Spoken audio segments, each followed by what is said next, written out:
Audio Jungle.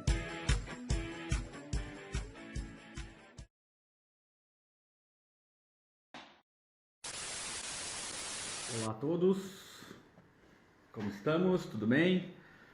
Espero que tudo bem, né? Dentro das possibilidades de cada um. Novamente, muito bom ter todos aqui. Hoje estou chamando um amigo, né? Que a neurociência me trouxe através da elaboração da coletânea de livros pela Vantic. A gente vai falar um pouquinho sobre isso daqui a pouco. Já está por aí o Valbert. E nós vamos falar de um assunto muito bacana para todo mundo, gente. Deixa eu receber ele aqui. Opa! Opa, boa tarde, Alexandre. E aí, meu amigo, como está? Graças a Deus, tudo bem aqui no Brasil e Portugal, como é que tá? Tudo maravilha aqui, graças a Deus. Aqui é sempre bom, né? Isso aqui é um paraíso. Quase não incentiva não, rapaz. Ah. A gente já tem vontade, incentiva, depois. Você vai ser o Aí resto. depois, aí depois não tem como voltar, né? Eu sempre digo, tem gente que não pode vir visitar, porque depois vai chorar para entrar no avião de volta. Não é Eu, fácil. É. Não, depois que a gente se acostuma aqui, depois que a gente cria algumas raízes aqui, aí é bem difícil mesmo. Eu cheguei a voltar ao Brasil para trabalho, eu fiz em 2019, eu fiz 16 turmas aí, peguei uma turma atrás da outra. E, claro, o trabalho me motiva muito a voltar, tenho família aí também e tal, mas já não é mais o meu contexto, sabe? Agora, depois que a gente acostuma aqui, as crianças já estão acostumadas na escola, aí a gente acaba mudando o mindset direto, assim, e já tem outras ideias e outros planos, né?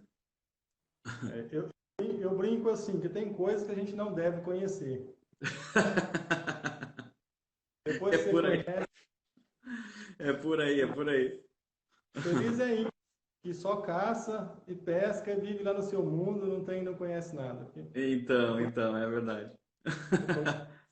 Eu conheço essa, É essa verdade, parte. Mas é eu verdade. devo ir em Portugal em agosto ou setembro, dependendo da pandemia, está planejado. Aham, E eu e Everton Saulo, nós vamos para Angola e depois bacana, vamos descer para Portugal com o Centro Brasileiro de PNL. A gente está bacana. pensando em franquia de PNL em Portugal. Pô, bacana. Pô, vamos tomar um café junto então aqui quando vocês estiverem por aqui. Vamos embora, está planejado. Vai depender dessa pandemia, o que vai acontecer até lá, né? Ó, Era para a gente ter o. ido ano passado, logo que começou a pandemia. Aí fechou tudo, a gente parou. Ah, Se der certo, o convite do café está aceito, viu?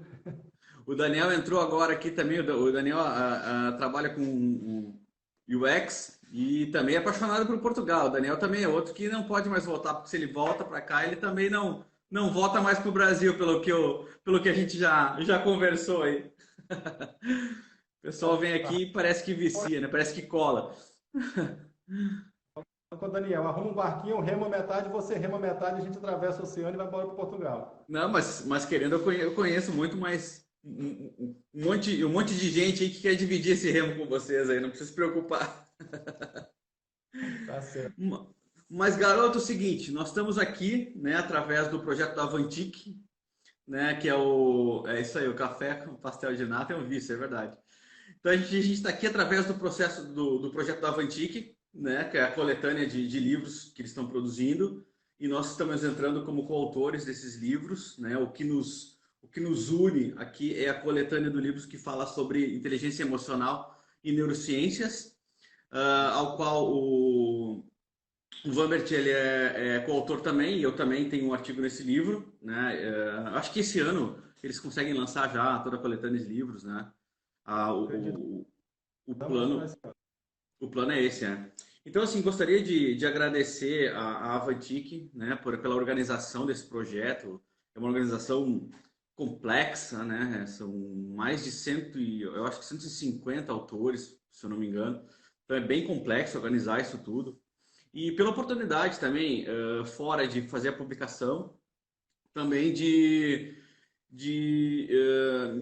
me pôr em contato com tanta gente bacana, né? Com tantas áreas bacanas, tantos trabalhos bacanas, né? Então a gente já iniciou essa série de lives. Eu já passei a conhecer vários projetos bacanas que estão acontecendo por aí. E para a gente isso é muito importante, porque nós temos uma forte tendência a nos concentrar dentro de uma linha específica de assuntos e a gente não consegue, até por falta de tempo também, né? E a gente tem família, tem filhos, isso tudo tem que ser conciliado de uma forma equilibrada também.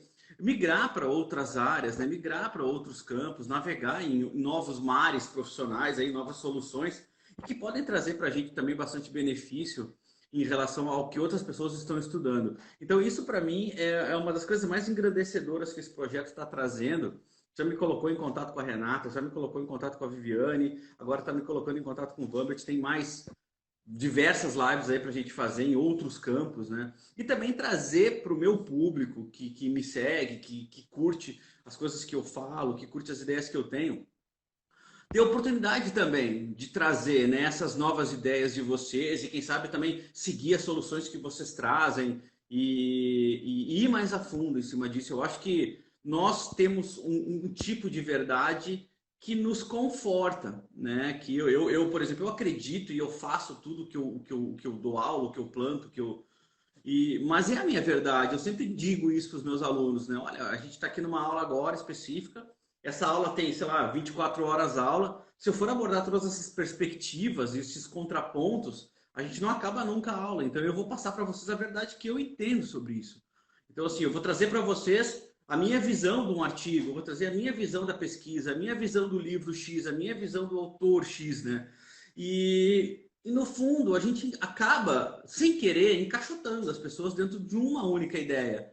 E, e é a oportunidade de trazer pessoas de fora, né, que não trabalham propriamente a linha que a gente trabalha, é para todo mundo muito saudável, sabe?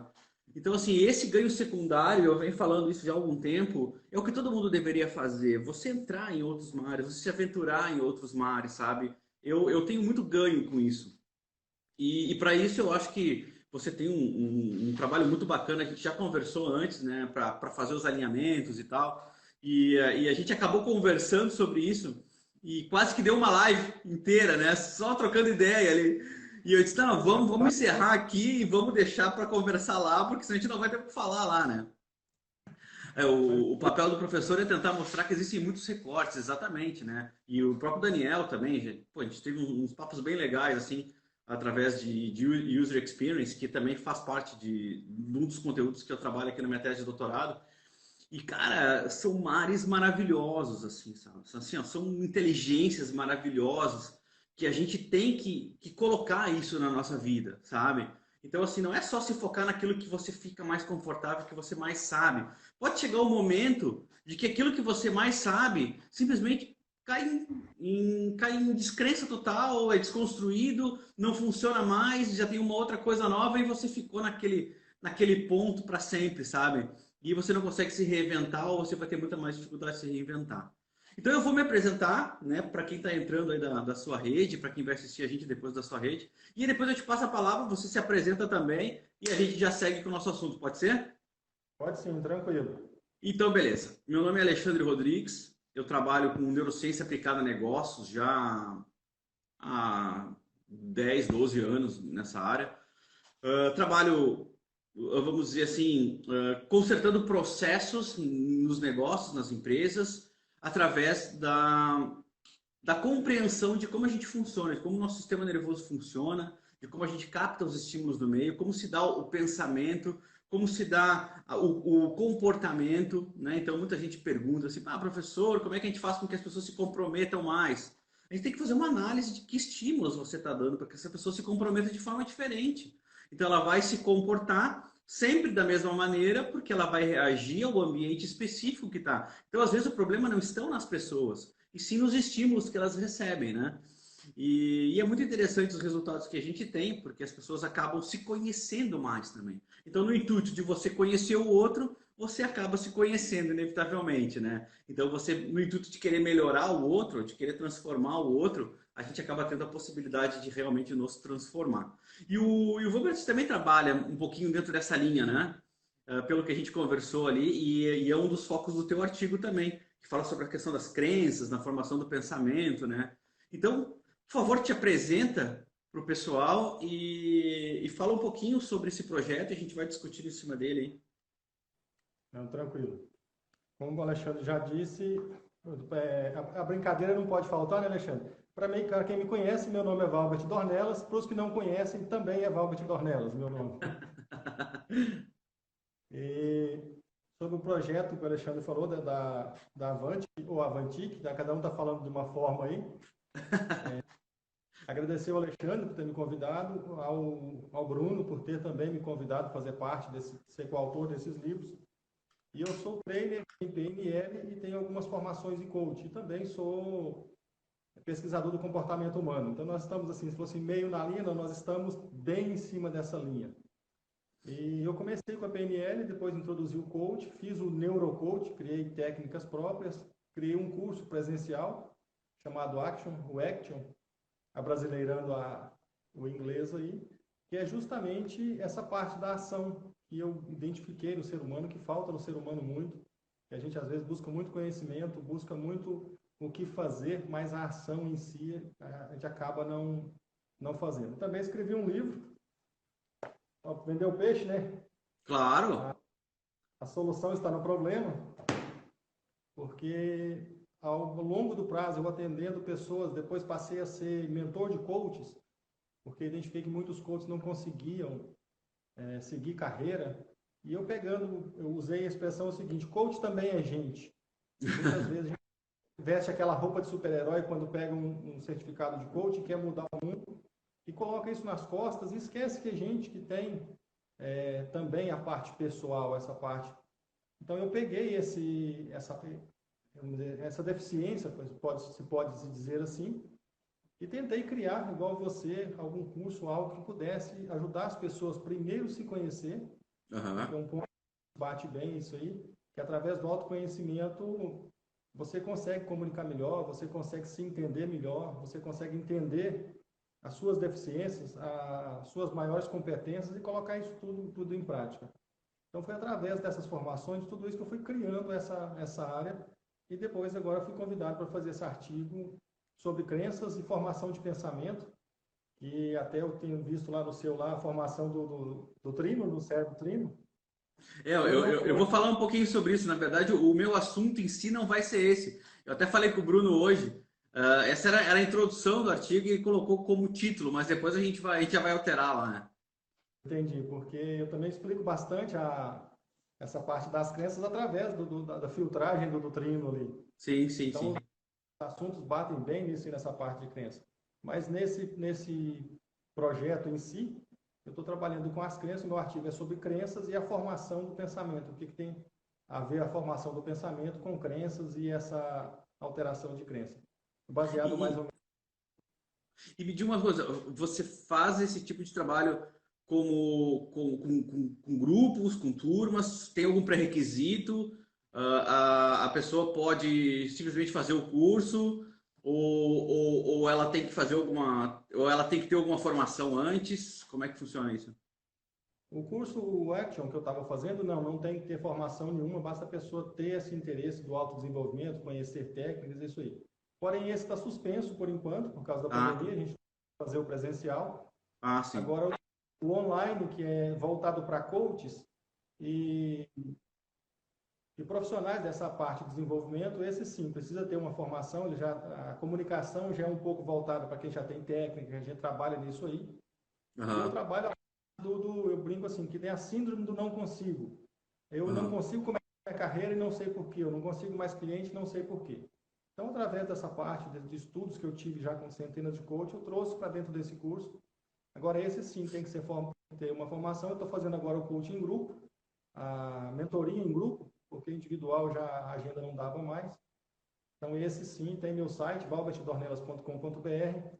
Lá nele tem como preencher, tem também uma aplicação para passar a sessão para depois fazer essa mentoria.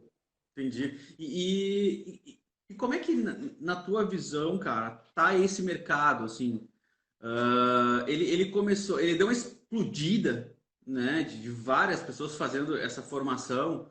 E como é que tá hoje, assim? Eu até não acompanhei mais, mas como é que na tua visão tá esse mercado? O que que falta nesse mercado e o que que sobra, vamos dizer assim, nesse mercado de coaching? Até antes de a gente entrar propriamente no teu assunto, assim. Certo. Nesse mercado, eu acho que falta, o que sempre faltou, Alexandre, em tudo que a gente trabalha, está faltando profissional qualificado.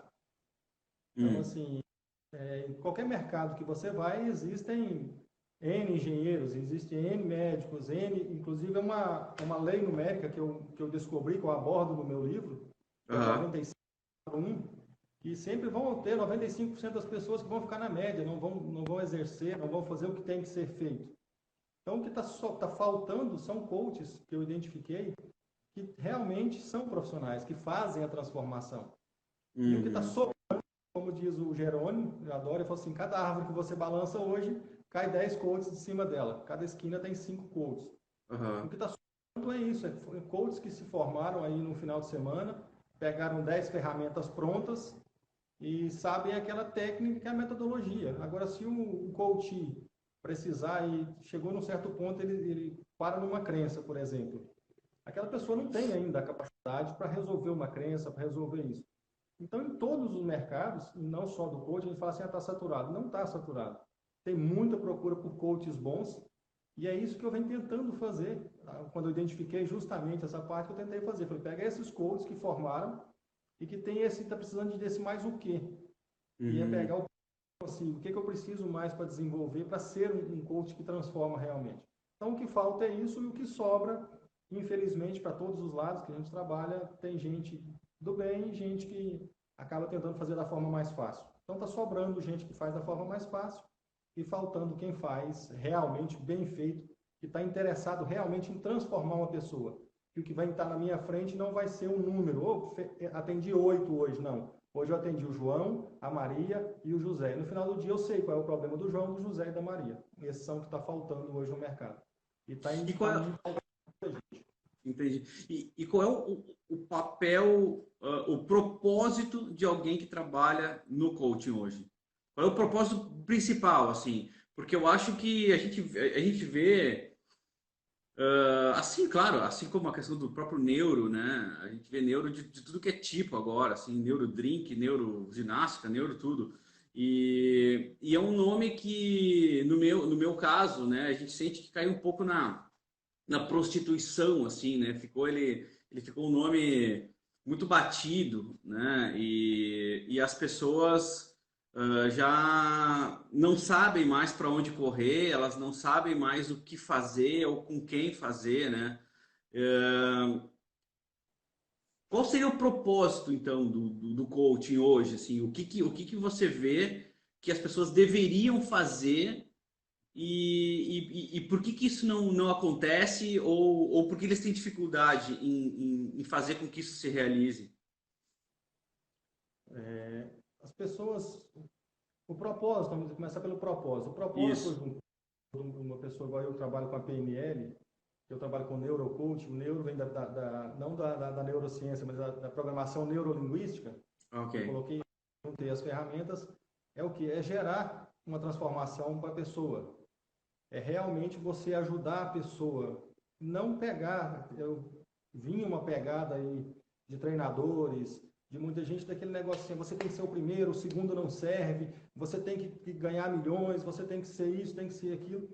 E isso gerou nas pessoas essa grande ansiedade que tem e uma Claro, frustração muito grande nas pessoas, porque claro, elas entenderam que ter sucesso era só comprar Ferrari ou comprar claro, Lamborghini, ia comprar um carro do ano super top, não estava bom porque ela não comprou uma Ferrari. claro, Então, o propósito, pelo menos o meu propósito, que deveria ser o propósito de um coach, é entender a necessidade do coaching, entender a necessidade das pessoas, qual que é a necessidade de um servente de pedreiro. Cara, você tem que entender a necessidade dele. Ele pode chegar a comprar uma Ferrari, mas o dele hoje é conseguir trabalhar e juntar R$ 10 no final do dia. e juntar R$ 300 no mês, 3.000 e poucos no ano, para depois ele... Então não adianta você chegar e tentar, você vai acabar gerando uma Frustrando, frustração. né? Claro. Frustração nas pessoas. Então, o intuito hoje de um coach é isso, é te dar clareza para as pessoas, colocar elas nesse mundo. Eu até passei esse tempo atrás uma dificuldade, né, com o Covid, e coloquei um texto lá, eu falo do sabor da pipoca. Eu acho que hoje de um coach, o propósito de um coach sério hoje, das pessoas que trabalham com isso, é mostrar para as pessoas. Eu falei o seguinte: você sai de casa de manhã, trabalha 1 ou 2 empregos, consegue sua casa, seu sofá, sua televisão, senta no final de semana com a esposa para comer uma pipoca, e pega a pipoca e joga na boca, engole e dali passa. Você está fazendo isso com a vida. Você não está sentindo, eu falo assim, o que o coach deveria fazer? Dar para as pessoas, elas entenderem o sabor da pipoca. Elas agradecer, saberem que tem uma casa, saber que está sentado no sofá que foi produto do trabalho dele. Tudo isso é sucesso, cara. É isso aí. Tudo é sucesso. Mas as pessoas colocam o quê? Não, tem que buscar mais isso, mais aquilo. Lógico, precisa buscar. Mas você tem que sentir o sabor da pipoca, o sabor da vida. Então o propósito do coach é esse. E a dificuldade das pessoas buscarem hoje, Alexandre, que eu vejo, assim, muitos que chegam comigo aqui no meu escritório, é justamente o que você falou do seu também, que é essa prostituição do coach. Virou uma modinha, todo mundo virou coach, e infelizmente pessoas viraram coaches com má intenção, para todos os ramos tem isso. Outros fizeram formações mal feitas e começaram a atender e não teve resultado. Quando não se tem resultado, lógico, a pessoa já não quer fazer isso. Então, colocou na mente das pessoas que é uma modinha, que as pessoas não precisam buscar, que isso passou, que não dá resultado, que não dá... Então, isso que trouxe essa dificuldade para as pessoas.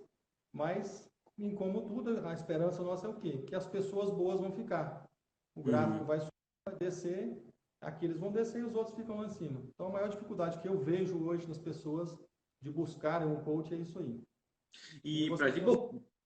para a gente encerrar essa parte e começar a falar mesmo sobre o projeto, como é que a gente escolhe uma pessoa para nos acompanhar? Como é que a gente escolhe um coach? Vamos lá. Se fosse dar algumas dicas, assim, desculpa te incomodar com essa parte desse assunto, mas eu acho que é uma dúvida que todo mundo tem, sabe?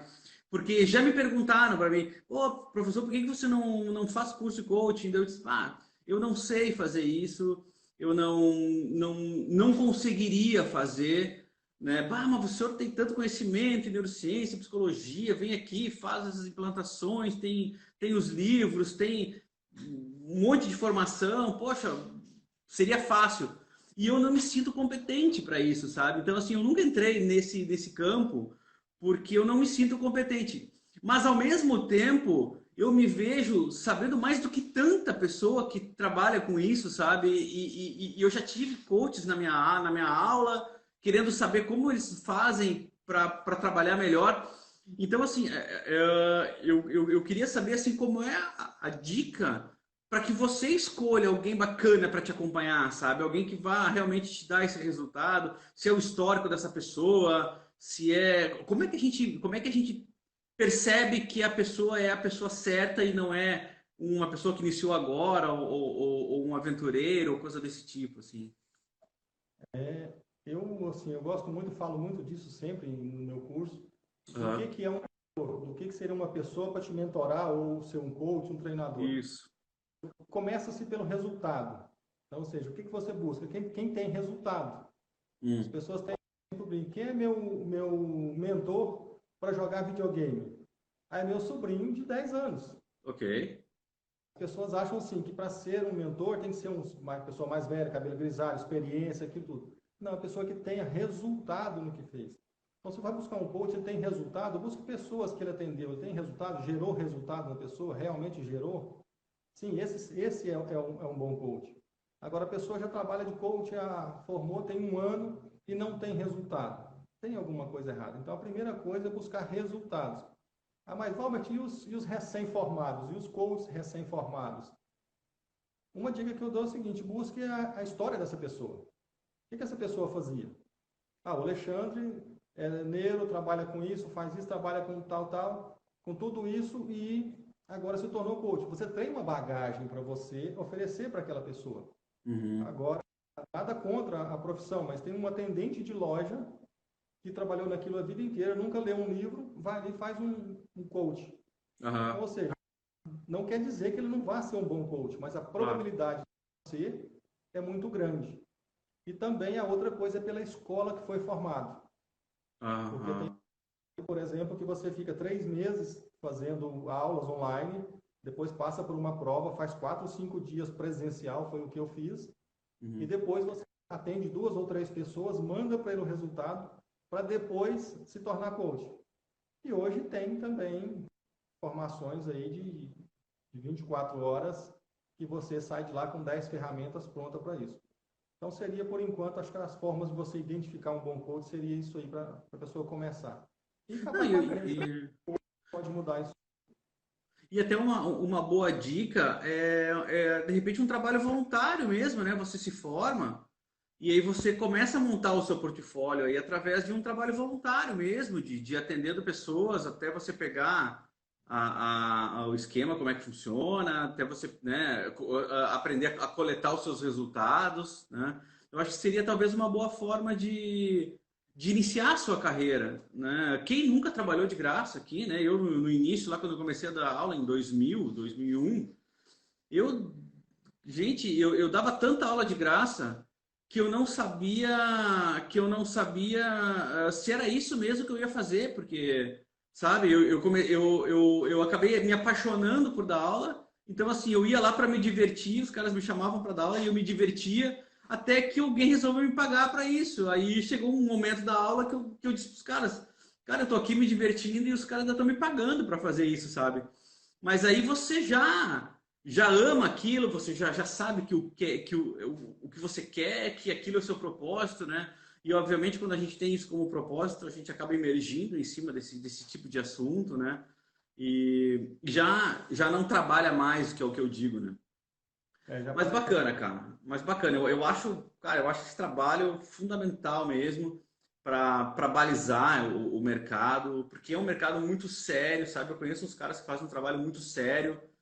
Conheço também, e essa proporção mesmo, sabe? De 95,5, vamos dizer assim, de pessoas que eu colocaria como meu mentor, eu colocaria, eu me abriria para essa pessoa e deixaria que ela transformasse a minha vida, né? É um mercado, eu acho que tem um horizonte bacana de trabalho mesmo. Eu acho que tem gente de muita boa vontade, né? Ainda que boa vontade não significa rentabilidade, né? Não significa necessariamente resultado. A boa vontade é o início do processo, mas é isso aí, cara. Eu acho que é um trabalho fundamental mesmo. Treinar esse pessoal, deixar esse pessoal mais afinado, né? E proteger também o próprio mercado de vocês, que é um mercado que veio aí para tomar um espaço bom e não compete com outros mercados, né? Eu acho que diferentemente do que se diz, não é não, não é trabalho da psicologia, né? A psicologia eu acho que ela tem um outro propósito. Também não é trabalho do administrador, o administrador também tem um outro propósito. Eu acho que vocês conseguiram se encaixar bem nesse meio, né? Fazer essa intervenção bacana e ela é bem funcional, sim. Só que, claro, tem que estudar, como tudo, né? Tem que fazer um trabalho sério. Você está mexendo com vidas, né? Você mexe com o tempo das pessoas. Eu acho que tempo é o que a gente tem de mais precioso na nossa vida. Então, cada vez que você joga um segundo do seu tempo fora, você está desperdiçando momentos de crescimento, de desenvolvimento e de buscar o seu sucesso. E aí, quando alguém te faz perder tempo, seja por qualquer motivo, é muito complicado, né? É muito complicado. Mas legal, cara. Vamos lá. Então, assim, vamos lá. Identificando crenças e a formação de pensamentos é o que a gente tem aqui no teu artigo, né? Me fala um pouquinho sobre isso, como é que é essa questão das crenças, que tipo de crenças, como é que funciona, como é que se identifica uma crença. Isso também é trabalho do coach, né? Sim, o coach ele trabalha mais de uma forma mais superficial, essa parte das crenças, que foi onde eu coloquei a PNL, depois eu passei a ser mentor de coach, porque eu identifiquei que tanto o coach quando chegava, você chega, o coach tem uma metodologia, 10 ferramentas, você aplica e a pessoa chega e o coach incentiva aquela pessoa, dá um gás naquela pessoa e mostra um caminho para ela. Entendi. Mas é dentro de uma metodologia. Muitas vezes você, vamos dizer assim, esbarra numa crença que ela está muito enraizada. Então, essa crença, às vezes, é aquela pessoa, mas eu não consigo, eu já tentei, mas eu não consigo, já tentei 1000 vezes e não consigo. A gente ouve muito pessoas falarem assim, eu tentei, mas não consigo, eu não consigo e não sei por quê. Essa crença, ela vai um pouquinho além do coach, às vezes. Então, é isso que eu faço com os coaches, tanto com os coaches, que o coach chega nisso, o coach não sabia mais o que fazer. Então, Mas o que é uma crença? É um trauma? O que é uma crença? É um obstáculo? É uma coisa que a pessoa se baliza? O que é uma crença? É um obstáculo, é uma crença no dicionário é o quê? É acreditar em algo ou na possibilidade de algo. Ok. Então, a crença é algo que foi formado na mente que você acredita naquilo como sendo a sua verdade, a verdade absoluta. E a barra no mapa não é o território que você conhece. Sim. Então, é uma formação, é um pensamento, poderia se dizer uma pedra no caminho. O que pai, mãe, a sociedade te falou a respeito de um assunto e você acredita que aquilo é verdade, aquilo é uma crença. Então, se um pai, como que forma uma crença? Dá assim, bem esdrúxulo um exemplo. Mãe, eu vou sair agora. A mãe fala assim, não, mas agora é 8 horas, é perigoso. 20 horas, por exemplo, é perigoso. Aí, naquele local, ou seja, vem a parte da comunicação. Ela falou 20 horas. Quando eles mudam para outro local, a pessoa, na cabeça dela, desde criança, vai ficar o seguinte, sair 8 horas da noite é perigoso. Então, formou simples palavras. E realmente não tem nada a ver sair 8 horas da noite é perigoso ou não é. A mãe estava falando daquela hora, daquele dia, naquele local. Então, a crença é algo que a pessoa traz para ela, a sociedade, principalmente é formada, as crenças mais profundas, são formadas por pais e mães, ou pessoas afins que fazem esse papel. Então, o que fala ali se torna aquela verdade. A crença é o quê? É uma verdade que você acredita nela, e a crença pode ser, o pessoal pergunta muito para mim, mas só existe crença limitante? Eu falei, não, tem crença potencializadora também. Tem pessoas que acreditam que pode fazer mais do que os outros. Então, se ela acredita na crença dela, mas a gente sempre trabalha mais essas crenças limitantes. É algo que ela acredita que não pode fazer, e se torna a verdade dela, e aquilo como se fosse um tapa-olho, ela não consegue ver além daquilo, é o limite dela. Então, cabe ao profissional vir rasgar essa cortina para que ela veja lá na frente. Então, isso seria a definição de uma crença, mais ou menos o que você falou isso aí. Entendi. Algo que limita a pessoa. E depois que você identifica isso, como é que muda isso na cabeça de alguém? Porque a gente sabe que uma crença desse tipo, ela também pode se transformar num hábito. E você trocar um hábito, porque a crença quase sempre ela é inconsciente, né? Ela não é consciente. É uma crença que você tem que ela processa e o seu resultado te sugere um comportamento específico e que a gente aceita ou não. Mas a grande maioria das sugestões cerebrais que a gente aceita. Porque a gente não fica discutindo constantemente com o nosso cérebro, isso consome uma energia absurda. Então, assim, como é que faz para você desconstruir uma crença que é inconsciente? A primeira coisa é torná-la consciente. Porque enquanto ela é inconsciente, a pessoa não faz nada, ela não sabe que ela existe. Okay. Então, a partir do momento que você não sabe, aquilo não te incomoda.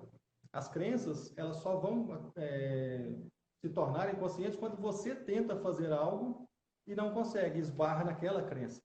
Aí você começa, poxa, mas todo do meu lado consegue e eu não consigo.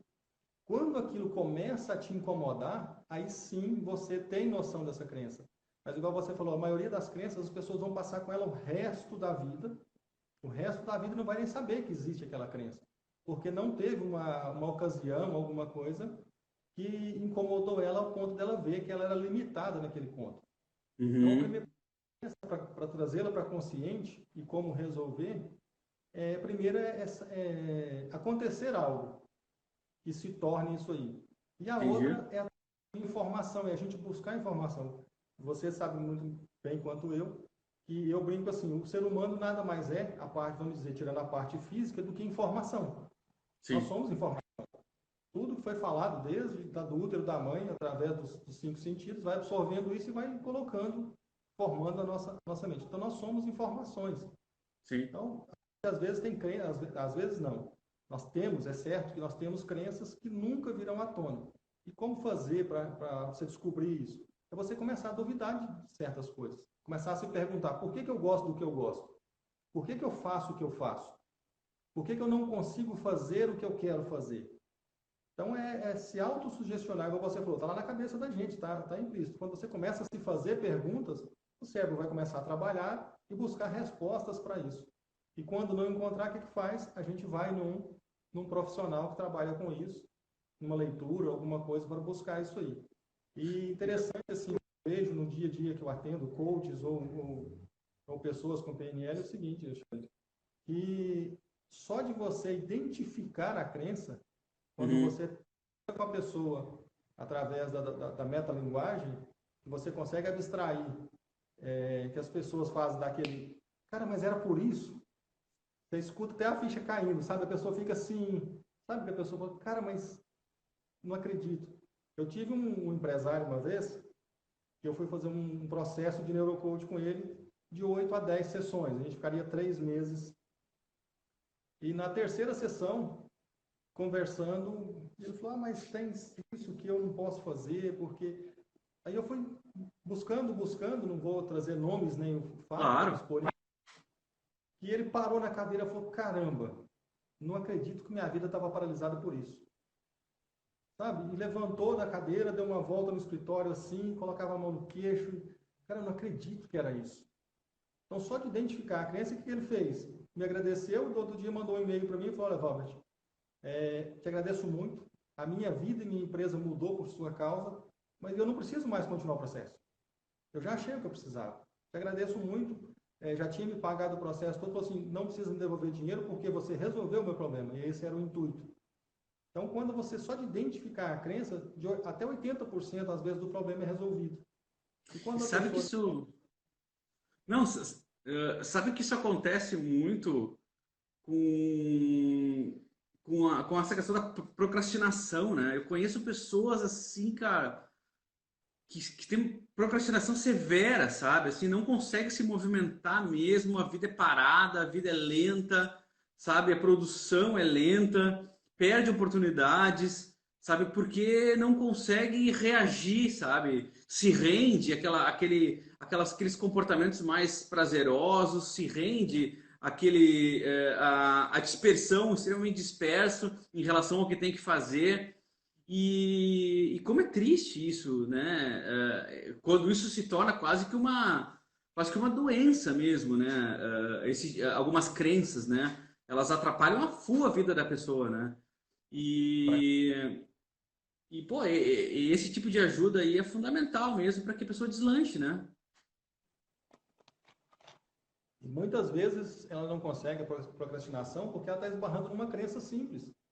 Algo que alguém falou para ela. Eu tenho uma teoria que eu coloco hoje, até que compartilho com você, e depois a gente pode tentar, que eu vejo muito hoje essa parte da ansiedade de jovens, que a nossa sociedade de jovens hoje está praticamente 95% dos jovens com ansiedade. E vem muito de quê? Das crenças, do que carrega na nossa cabeça. E tem duas leis de sobrevivência, que eu cito no livro também, que eu não vou trazer agora, que são longas, mas baseado nisso aí, nós temos a tendência de acreditar o quê? Que nós temos que fazer o que nossos pais, o que nossos anciãos, os nossos antecedentes faziam. Então, antigamente, o filho de um médico era médico, o filho de um fazendeiro era fazendeiro, o filho do pedreiro era pedreiro e assim por diante. A pessoa não tinha que pensar, era meio que seguia aquilo ali. Sim. E quando a gente começa a contradizer as crenças, porque a gente passa a certo ponto a acreditar, olha as crenças, passa a acreditar o quê? Que eu preciso ser o que meu pai era. A sociedade meio que empregou isso. Sim. E hoje, quando a juventude começa a ir, por exemplo, hoje é totalmente livre. O mundo está aberto. Você sai daqui e vai para Portugal, você sai daqui de manhã para tarde está em Portugal. Sim. Coisa bem simples. E conhece vários mundos, várias profissões e é livre. Hoje não tem mais aquela obrigatoriedade de um filho fazer o que o pai quer. Mas uma crença tão antiga, tão enraizada, que são as crenças hereditárias que a gente chama, que a pessoa é perdida porque ela não está seguindo aquilo. Então, já peguei muitas pessoas que eram limitadas, que procrastinavam. Uma das coisas era por isso. porque ela estava fazendo e no inconsciente ela achava que estava fazendo errado. Aí as distrações, o celular, a internet, a televisão, outras coisas, as distrações vêm para quê? Para confirmar que, para dar um alívio, vamos dizer assim, um alívio para aquela pessoa não fazer uma coisa errada. Então ela passa Uhum. procrastinando a vida inteira por causa de uma crença que estava instalada ali no meio do caminho. É uma chavinha que precisa virar. E vi muitos coaches também, eu já tive nessa mesma parte que você falou, que eles estão passando por dificuldade no trabalho. Deixa eu lembrar um aqui, por exemplo, ele era representante comercial, vendia uma marca de bebidas. E uma pessoa desenvolta e tudo, e queria ser coach, por causa do financeiro, não, dar um futuro melhor para minha família, vou fazer isso daqui. Fez o curso de coach, conseguiu os primeiros clientes e depois não andava a carreira dele, sabe? Ele terminava um cliente, não tinha outro, tinha que correr e buscar, aí ele saía para o mundo, ia buscar aquele negócio, conseguia de novo, ia atender aqueles e terminava, não tinha outros. Uhum. E no fim, não acreditava, era uma crença dele, que o que ele tinha que fazer? O pai dele era distribuidor. Então, na hora de buscar as pessoas, de sair para a rua e vender como ele era representante, ele conseguia sentar, conversar, abranger várias pessoas e convencê-las aí para dentro do escritório. Mas quando chegava no escritório, a crença dele era o quê? Não, eu nasci para ser um vendedor. Porque aí veio, ele foi buscar o pai dele e falar assim, nossa, você vai ser melhor que o papai. Você vai ser muito melhor que o seu pai. Então, na cabeça dele, ele tinha que ser o quê? Melhor do que o pai dele onde? Lá na rua, na venda. Então, para prospectar, ele era excelente, mas quando chegava no escritório, ele não conseguia mais, ele se sentia agoniado, ele queria, sabe, queria rasgar o terno e ir para a rua de camiseta e correr. Tu Então, vê. assim, são dessas crenças que acabam limitando as pessoas dessa forma. E essas crenças aparecem como? É algum teste, alguma técnica que vocês usam? É autorreflexão, é conversa? Não é terapia, né? É diferente de terapia. Terapia. Geralmente, elas aparecem através da metalinguagem, do metamodelo. Para quem não sabe, né, na nossa linguagem, o meta quer dizer além. Então, a gente trabalha com a metalinguagem, vai além da linguagem. Hum. E eu tenho um método próprio que eu coloquei o nome com 2FA, que é a formação da filosofia e a ação. São perguntas que a gente vai fazendo em cima das respostas. Você faz uma pergunta em cima daquela resposta. E tem uma pergunta, então eu vou passar aqui para todos que estiverem ouvindo, é uma pergunta que eu chamo de pergunta desconstrutiva. Porque muitas vezes a gente pergunta assim, por que eu não consigo?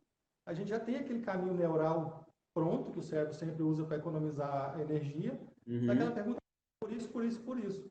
O que eu tenho que fazer? São simples perguntas. E tem uma pergunta que, quando eu passei a usar, eu identifiquei o poder dela, que é o seguinte, baseado em quê? Baseado em que eu não consigo fazer? Baseado em que eu não posso fazer isso? O cérebro tende a buscar novos caminhos, desconstrói aquele produto pronto, aquele caminho pronto, e buscar um novo para levar isso. Então, são através dessas perguntas e auto-perguntas que as pessoas podem fazer. Mas por que eu não faço? Ou seja, quem mais na minha família não conseguia fazer? Baseado em que ela não conseguia? Então, a pessoa vai se perguntando e pegando geralmente pessoas mais próximas dela, pai, mãe, tios, amigos, mais, assim, de mais longo tempo. E o Uhum. profissional com isso, com a metalinguagem e o metamodelo. Vai perguntando até chegar ali naquela. Você identifica de onde surgiu aquela crença. Onde surgiu, pronto, você mostra para o pessoal, você não consegue por isso e por isso. Então, geralmente, quando faz isso, a pessoa dá aquele, caramba, mas então quer dizer que eu estou imitando meu pai, eu estou imitando minha mãe, eu estou tentando ser isso? É, só isso, é. Então, o que eu tenho que fazer? Agir e fazer diferente. Aí você também sabe, o cérebro, quando ele começa a fazer, traz uma contrapartida, ele já começa a criar um novo caminho neural, a bainha Pô, de mas medo ter não começa. recompensa naquela nova ação. Exatamente. Aí aquela crença já não importa mais. Uhum. E isso funciona, tem idade para fazer? Funciona com adolescente, com adulto? Como é que é? Ou é só no âmbito empresarial? Pode fazer isso com qualquer tipo de Eu faço pessoa? muito pouco no âmbito empresarial. Ah, Quando é? eu trabalho na empresa também, que eu vou para a empresa, eu não pego a organização da empresa, eu pego pessoas. Uhum. ali as pessoas, tem uma história de Barueri, São Paulo, que eu atendi uma empresa lá de quase 3.000 funcionários, até citei no livro que a pessoa não conseguia produzir, era uma pessoa boa, que eles queriam que funcionasse, mas ela estava no lugar e o perfil dela e as crenças dela não davam para ali. Ela era uma atendente Entendi. para resolver problemas é, de material com problema. E ela não acreditava que podia, na crença dela, ela tinha que ser boazinha, acolher as pessoas, porque a mãe dela era boazinha, aquilo tudo. Quando a gente tirou ela dali e colocou na outra parte para fazer intermédio de equipes, a produção da empresa foi lá para cima. Então, ou seja, mas se funciona assim, idade, eu mesmo, pessoalmente, não trabalho com a pedagogia, só com a andragogia, só com adultos. Mas ela Aham. funciona assim, com crianças a partir de 5, 6 anos de idade, já funciona, já tem técnicas que dá para aplicar assim, porque Bacana, muitas hein? são inconscientes. Você trabalha com o inconsciente, são sugestões inconscientes que dá para formar. Então, qualquer pessoa, qualquer idade e qualquer crença que seja, dá para ser trabalhada sem problema nenhum. A crença, Que tipo de dicas assim tu passaria para pais, por exemplo, que têm seus filhos e a gente sabe que os pais fazem o que eles acham que é melhor para os seus filhos, né? E todas essas crenças mesmo que você disse surgiram possivelmente de pais que obviamente amavam os seus filhos. Ninguém coloca uma crença negativa num filho de propósito, né? Assim, eu vou te colocar essa crença negativa para ver se você supera. Ninguém faz isso, né?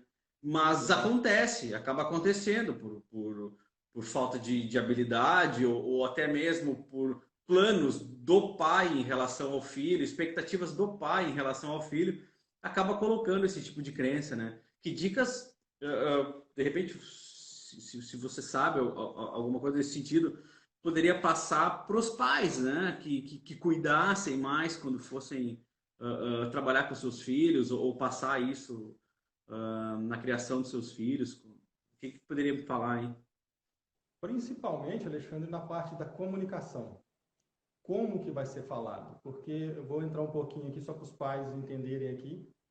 E a gente chama sistema representacional, auditivo, visual e sinestésico, que a gente identifica o mundo através dos nossos sentidos. Auditivo, Aham, audição, olfato, paladar, visão. Então, e isso carregado de emoções, informações, vai criar a personalidade e as verdades daquela pessoa. Então, principalmente na parte de comunicação dos filhos. Como se comunicar. Um exemplo simples das pessoas, como não formar uma crença num filho, na parte de comunicação, eu também cito no livro, é uma criança de 4, 5 anos, entra na cozinha, a mãe estava indo na sala. E tem uhum. uma panela sobre o fogão está aceso e alguma coisa lá dentro. A criança leva a mãozinha para pegar, a mãe chega na porta da cozinha naquela hora. E dá aquele berro, né? Menino, e fala aquele palavrão, e vem feito uma louca para cima do menino, dá um tabefe no bumbum e nunca mais chega perto de fogão, não pode fazer isso, você vai queimar, isso é perigoso, e é um perigo, faz aquele estardalhaço todo. Uhum. Passa 20, 30 anos, aquela pessoa vai morar sozinha ou se casa e não consegue cozinhar. Ah, eu não me dou bem, o ditado popular não me dou bem na cozinha. Ah, no fogão, eu não nasci para isso. Sabe que ele não nasci para isso? Aham. Mas está. Então, ou seja, uma das coisas que a gente precisa, como que formou aquela informação daquela criança? Primeiro, o visual. Imagina a mãe, a criança ter 4 aninhos, a mãe muito mais alta, parecendo um monstro, com aquela cara sobrecarregada vindo para cima dela. Então, visualmente foi sobrecarregada aquela informação. Entendi. Depois, a parte sinestésica, que veio com o tabefe, doeu aquilo, aquela informação doeu. Então, se eu chegar perto do fogão, é dor. Se eu chegar perto, qualquer coisa que eu fizer relacionado a fogão, a cozinhar, é dor para mim. O cérebro entende Nossa. aquilo. E depois a parte do auditivo, que veio o grito da mãe, aquele palavrão, ou seja, então ela sobrecarregou aquela informação para aquela criança que criou aquela crença. Então, na comunicação é ter muito cuidado, muito, muito cuidado com as crianças na hora de falar as coisas para ela. Aquele desenho, não sei se as pessoas conhecem, o Fantástico Mundo de Bob, Uhum. representa, quem não viu, que veja para entender como é a mente de uma criança. Quando você fala assim para uma criança, não faz isso, senão o homem do saco vai te pegar. Cara, na Aham. cabeça da criança cria-se um monstro que não sei o quê. Então, só de falar isso com uma pessoa, com uma criança, fala assim, não risca, não desenha nesse tal lugar que o homem do saco vai te pegar. Cara, depois a criança não consegue estudar, não consegue chegar perto de um livro. tem dificuldade por causa da comunicação dos pais. E a Entendi. segunda da parte de formação da personalidade é trazer informação para as pessoas, para as crianças, e não opinião. E é o que eu falo com os adultos hoje, é o seguinte, a gente busca muito opinião e não busca informação. Então é passar para as crianças que existem dois caminhos e não o seu. Não o seu caminho, não a sua verdade. Então a criança, eu tive essa sorte, porque eu tive um primeiro casamento, tenho dois filhos, um tem 24 anos e outro tem 21. Aham. E quando esses meus, eu não tinha esse conhecimento, morava em fazenda, vi meus filhos crescer na horizontal, eu saía de madrugada, chegava à noite, e era de segunda a segunda, que mexia com fazenda, não tinha prazo e nem conhecimento para os filhos. Me divorciei e tal, me casei novamente e agora tenho um filho que está com 3 anos. Então, para mim, Aí está sendo assim, consegue. eu falo a cobainha, sabe? De aplicar tudo isso e ver o resultado de tudo isso. Sim. Eu não resolvo o problema para ele, sabe? Ele chega, faz uma pergunta e eu levo ele a raciocinar. Como que a gente resolve? Qual que é a melhor forma de fazer isso? E Uhum. sempre dou não o meu caminho para a criança. Então, os pais passarem para não formar crença nas pessoas. Ah, você tem que ser médico. Ah, você tem que ser engenheiro. Você tem que ser advogado. As 3 profissões que vêm Sim. Sim. regadas aí. E ninguém fala assim, você tem que ser feliz. E quem já fez, Alexandre, eu deixo o seguinte, aconteceu comigo, eu também coloco no livro o seguinte, meus filhos, quando voltaram, os 2 grandes voltaram a morar comigo, eu falei com eles o seguinte, olha filhos, vocês sempre me pediram suco, e papai sempre deu água para vocês. Mas eu não dei suco, não foi porque eu não quis, era porque eu não tinha. Mas a água que eu tinha, eu passei sede para dar para vocês. Então os pais fazem isso. Eles Uhum. deixam de fazer as coisas para entregar para os filhos. Mas Uhum. nós somos bem intencionados, mas mal orientados. Então a gente quer passar, e tem aquela história assim, aí eu vou dar para o meu filho o que eu não tive. Cara, não dá para dar para uma pessoa que você não tem. Não Claro, tem claro, para o que claro, você. Então é claro. deixar o canal aberto, a comunicação sempre aberta, conversar de preferência olho a olho, abaixar ali na mesma estatura, perguntar, deixar a criança aberta para ela não formar essas crenças que vão passando de gerações em gerações. Não, e o que a gente chama também da mãe drone, né? Que ela fica em cima da cabeça do filho, né? Onde o filho vai, ela vai junto, né? Quer dizer, isso é um ato de amor na cabeça da mãe, mas protege o filho de todos os males do mundo que ele tem que passar.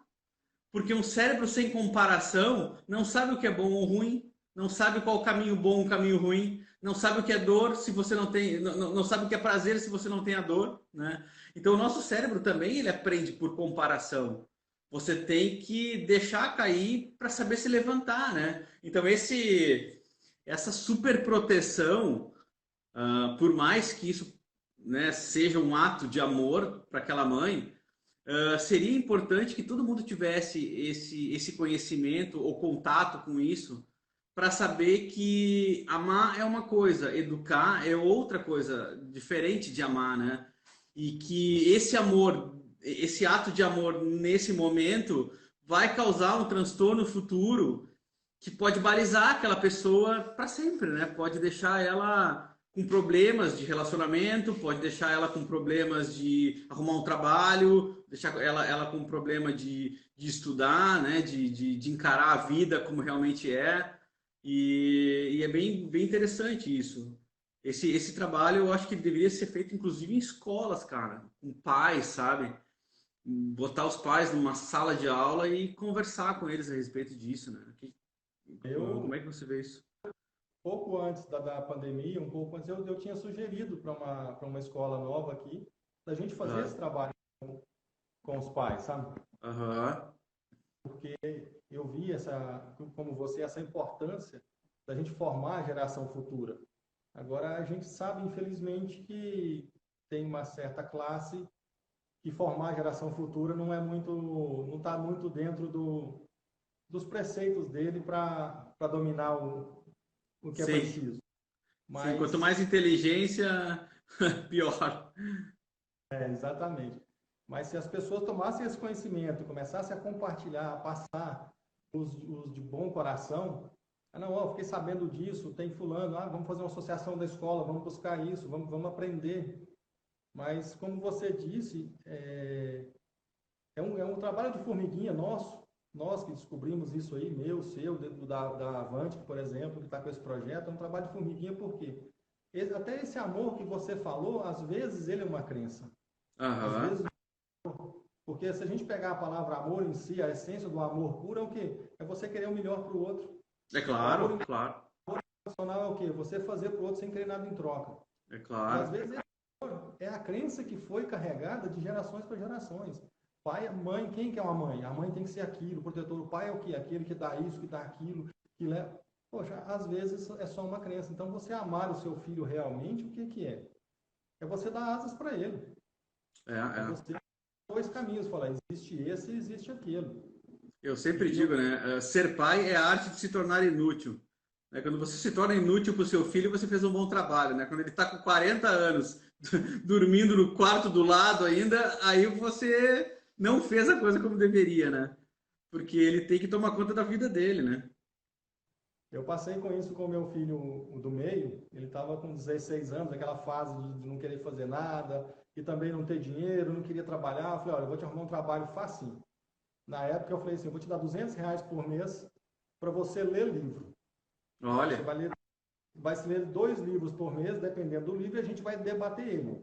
Porque se for para fazer um rascunho, alguma coisa, pega na internet, pronto, a gente vai debater esse livro. E assim ele fez por 1 ou 2 anos, e depois, passado um tempo, só para exemplificar para as pessoas como que dá resultado você aham. investir, a gente estava conversando sobre alguma coisa, eu querendo convencê-lo a fazer o que eu achava que era certo. Eu falei, filho, mas ele chama Valbert também, falava, filho, mas você precisa fazer isso. Ele falou, pai, esse é o seu pensamento e não o meu. Eu falei, caramba, estou criando cobra. Estou criando, A esse é o ver. seu pensamento e não o meu. É a verdade do Senhor e não a minha. Olha aí. Tem esse medo, o pai tem esse medo natural do filho sair do que é o nosso conhecimento. Às vezes, o nosso conhecimento é um conhecimento Claro, medíocre. E a gente claro, não quer deixar o medo nosso do novo, né? Não quer deixar a criança sair daquilo. claro. Então, tem que se buscar, assim, essas crenças nossas para a gente não repassar para os nossos filhos nunca isso aí. Isso aí. E deixar eles livres, né? Com pensamento livre, né? Eu acho que essa é a ideia, né? Mas ao mesmo tempo que você quer ver eles se mexer, se desenvolver, né? Ser alguém melhor, ser feliz, porque a gente sabe que nessa vida nem sempre o que você gosta é o que você consegue. Então, quer dizer, quanta gente está fazendo teatro para ser um ator de cinema e não consegue. E aí, qual o seu plano B? Entende? Então, eu sempre digo assim: dá para ser feliz em várias coisas, entende? Não só aquilo que você almeja. Então, quando você é mais novo, você querer ser um ator de cinema é muito mais fácil do que você ver a sua vida realizada como médico, né? Porque você não conhece médico, você não sabe o que o médico faz, mas você tem contato com o cinema. Então, é importante também conseguir passar essa mensagem de você tem que ser feliz, mas entender o mundo como ele é, entender né, o ambiente como ele é. Porque se você quiser mudar o ambiente, você não vai ser feliz. Porque é você que se adapta ao ambiente, você que se torna mais apto para que busque a sua felicidade, e não o ambiente que tem que te proporcionar isso. Né? Senão a pessoa põe a sua vida na mão de uma mulher, na mão de um marido, põe a vida na mão dos filhos. Né? Quantas mães vivem em prol dos filhos, né? Em prol da felicidade dos filhos, e não consegue ser feliz. E vários exemplos que a gente tem, né? Que as pessoas se vinculam. Tem gente que se vincula na própria profissão, né? Só é feliz porque é realizada profissionalmente, quando chega em casa a sua vida é um caos. Então, assim, é muita coisa que envolve esse trabalho, né? É um trabalho extremamente complexo, na minha visão, assim. É por isso que eu disse, eu não tenho essa competência para gerir isso, né? Porque, assim, imagine, cada caso é um caso, porque não existe caso igual, né? Não. A sua vida é a sua vida, a sua história é a sua história. Daqui a pouco você atende uma outra pessoa, uma hora depois, é outra história, completamente diferente, né? E como é que você faz para gerenciar essas personas todas, assim? É um arquivo, você tem um histórico desse cara, Você tem testes? Você lembra de tudo? Como é que funciona isso? Assim, só é uma dúvida minha. Não, eu pessoalmente, eu tenho anotações minhas, tenho uma ficha que eu chego, no início eu faço aquela ficha da pessoa, e Sim. tem um relatório que eu faço tanto da parte técnica quanto da parte emocional, vamos dizer assim. Então, eu sempre tenho anotações, eu estou trabalhando com uma folha em branco, que é a parte técnica eu sigo, e a outra eu vou anotando os pontos principais ali que eu encontrei, que eu achei que a pessoa colocou aquilo como mais relevante. Eu vou anotando, depois passo para uma planilha e coloco tudo aquilo. Eu tenho um relatório que, inclusive, eu chamo de guia da vida. E quando eu Uhum. termino o processo, eu entrego um relatório para a pessoa, falando, ó, você entrou aqui falando isso, isso e isso. Então não dá para você, porque como são histórias muito marcantes, você geralmente conhece, mas quando se torna muitos, você já não consegue, mas você é professor, você sabe. E um Claro, aluno claro, é fácil. Agora, o aluno conhecer 40, o professor conhecer 40 alunos, não claro, dá. Eu claro. faço um e gasto aí 10 a 15 minutos depois de cada sessão para fazer isso, colocar, pensar, penso também, não é só chegar a anotar, poxa, ele falou isso e isso por quê? Isso aqui está ligado nisso. E eu vou anotando tudo, tem meu jeito de anotar, eu coloco um parênteses lá e falo Claro. assim, pensou isso, coloco, baseado nisso, coloco tudo aquilo. Quando tem dúvida, eu valido na próxima sessão, falo, olha, você falou isso aqui, então fica tudo anotadinho, tudo certinho. E também 5 minutos antes de cada sessão eu pego, releio aquela história para a gente Entendi. começar. É a forma que eu trabalho e que eu indico quando eu trabalho com os coaches também. Eu faço a mentoria que trabalha assim para trabalhar com pessoas. Igual você falou assim, são pessoas, não são números, não é uma pessoa. Embora o ser humano, como espécie, é uma só, você consegue dominar por características, mas na hora de resolver um problema ele é único. É assim. Então, você trabalha como... Então, como que você trabalha, por exemplo, com... Eles falam assim, você trabalha em mentoria em grupo. Como que você trabalha em grupo? Uma pessoa, muitas vezes, expõe um problema pontual e Aham. ao aquela pessoa e resolver o problema pontual dela, resolve-se de mais 5 ou 10 que está naquela mesma sessão, de algo Entendi. parecido com aquilo, porque o ser humano em si é uma espécie. Então, às vezes não é a mesma coisa, mas tem o mesmo sentido. Então, é essa forma que eu uso para trabalhar hoje e que vem dando certo, graças a Deus. Eu tentando sempre, também não ingesto, né? Sempre tentando melhorar, né, nessa parte. Claro. E que bacana, cara, porque assim, isso é uma melhora exponencial, né? Porque a sua melhora reflete na melhora de todo mundo, né? E no próprio ambiente onde você vive, né? Porque assim, você convive melhor com o filho convive melhor com você, você conserta um casamento, muitas vezes, né? Que pode estar desgastado exatamente por essa postura, esse comportamento desalinhado. E eu acho que esse é o segredo da felicidade, sabe? É você se dar conta e se tornar consciente das coisas que te atrapalham e das coisas que você tem que realmente valorizar. Eu sempre digo assim, não dedique horas para o que vale segundos, né? E a gente tem a gente tem essa tendência, né? E depois se arrepende, claro, né? Porque o que você poderia ter feito naquele tempo você não fez e porque não se tornou consciente na época, né? De que poderia fazer, mas o tempo não espera, o tempo passa e aí vem só o arrependimento e o aprendizado para a próxima, né? Quando a vida te dá a chance para que exista uma próxima, né? Mas, cara, Exatamente. bacanaço o nosso assunto aí. Poxa, gostei pra caramba de poder conhecer esse trabalho e aprender mais com isso também, né? Inclusive, sanar algumas crenças que eu tinha em relação também ao entendimento dessa profissão, por mais que eu sempre tivesse respeito em cima dessa profissão, que eu tenho vários amigos que trabalham com isso e de uma forma genial também. E, mas é importante para que todo mundo assista e também tenha essa visão, sabe? Que é um trabalho que tem validação, que é um trabalho que é importante e que é um trabalho que antes de você contratar, como qualquer tipo de trabalho, conhecer quem faça. Você não coloca um encanador na sua casa que você nunca viu na vida para abrir sua parede, sabe? Você não coloca um cara para botar um piso sem ter visto os trabalhos que ele fez antes. E por que você vai contratar um mentor ou qualquer coisa que seja desse tipo sem conhecer o histórico desse cara também, sabe? Então, assim, as pessoas, por mais que a gente saiba que essa racionalidade ela é rara de acontecer, mas tem que estimular isso, sabe? Porque assim, você está deixando a sua vida na mão de uma pessoa que vai te passar, que vai te ensinar coisas, que vai te colocar outras crenças, né? Que vai te desenvolver outras crenças.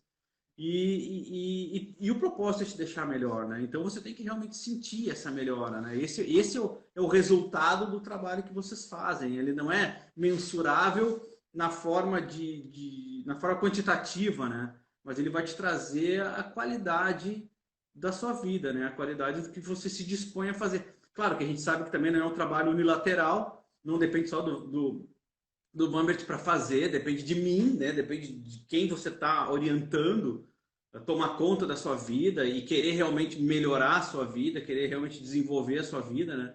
Mas eu acho que esse papel eu digo que é um catalisador, né? Porque assim, a terapia ela te deixa descobrir sozinho e vocês catalisam isso, vocês dizem, olha isso, pensa nisso, você falou isso, o que quer dizer com isso? Vocês instigam muito mais, né? E eu acho que esse papel ele catalisa, ele acelera esse desenvolvimento, né?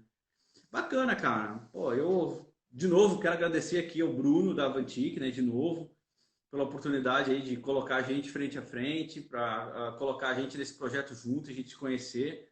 E te agradecer, cara. Te agradecer o teu tempo, a tua atenção e a tua disposição também de estar aqui, aceitar o meu convite, de estar aqui no meu canal para falar um pouquinho sobre esse campo bacana, muito bacana. E é isso aí, gente. Sigam o Vambert lá na rede social dele. Tem várias dicas legais também. Qualquer dúvida, manda um direct, né? Eu tenho certeza que ele te responde ali na mesma hora. E procurem profissionais sérios para trabalhar com vocês, né? Eu acho que o nosso pensamento, o nosso cérebro, o nosso comportamento, ele se dá através da percepção das coisas que a gente coleta no meio. Então, a sua frequência é onde você está. Se você procura informações lá embaixo, a sua frequência vai estar lá embaixo. Então, assim, você só vai mudar a sua vida se você aumentar o nível da frequência, né? Buscar coisas novas, coisas que te tirem da tua zona de conforto, coisas que se tirem daquilo que você já domina e se sente bem mesmo te fazendo mal, né? Então, eu acho que esse papel, eu acho que o Vambit consegue fazer muito bem, né? Pelo que ele mostrou pra gente, pelas coisas que ele me convenceu aqui, porque eu realmente preciso ser convencido das coisas. A gente que vem da ciência, né? A gente precisa de uma coisa técnica, cara. Isso tem que fazer sentido, sabe? Eu posso não acreditar nas coisas que me dizem, mas se faz sentido, eu respeito, sabe? Então eu acho que isso fez muito sentido. Tem uma lógica incrível mesmo por causa disso. Eu mesmo fico me deparando, assim, pensando em coisas que eu fiz, sabe? E que, porra, cara, eu acho que isso era uma crença e agora eu fico com essa coisa na cabeça. E é bacana isso, sabe? Eu acho que esse é o grande propósito. Cara, muito obrigado. Vou te passar a palavra, então, aí, para se despedir do pessoal. E vamos falar mais vezes, cara. Vamos tentar montar alguma coisa junto aí. Vamos sim, ó. Tá aceita a proposta. A honra é minha. Montar alguma coisa com você, a honra é minha, não? Tranquilamente, tá aberto aí. E quem tem que agradecer sou eu pelo convite aí, agradecer a Avantic pelo projeto. E se não fosse por esse projeto, nós, como você disse, não estaríamos aqui, eu diante de uma pessoa com tanto conhecimento assim. E não é à toa que você acabou de falar da frequência. Se eu tivesse naquela frequência baixinha lá, não tivesse dentro desse projeto, eu não estaria com você. Não estaria buscando nova informação, não estaria aprendendo mais isso aqui. Então, muito obrigado a você, obrigado a Bruno, a Avante, por tudo isso. E obrigado a todos que passaram por essa live. A live vai ficar gravada, tanto no meu canal quanto no canal do Alexandre. Se você não pôde assistir agora, ou tem alguém que você gostaria que assistisse, manda para ele, assiste lá. É um favor que você está prestando para essa pessoa em ajudar alguém. E a juntar-se com a gente para tentar mudar alguma coisa nesse mundo e fazer um pouco a vida de alguém melhor lá na frente. Então, muito obrigado a todos, Alexandre, brigadão, um abraço. E vamos falando sim, eu estou à disposição aqui. Qualquer dia eu estou em Portugal para tomar pastel. Opa! Vai ser uma honra ter vocês aqui, querido. Valeu, obrigado.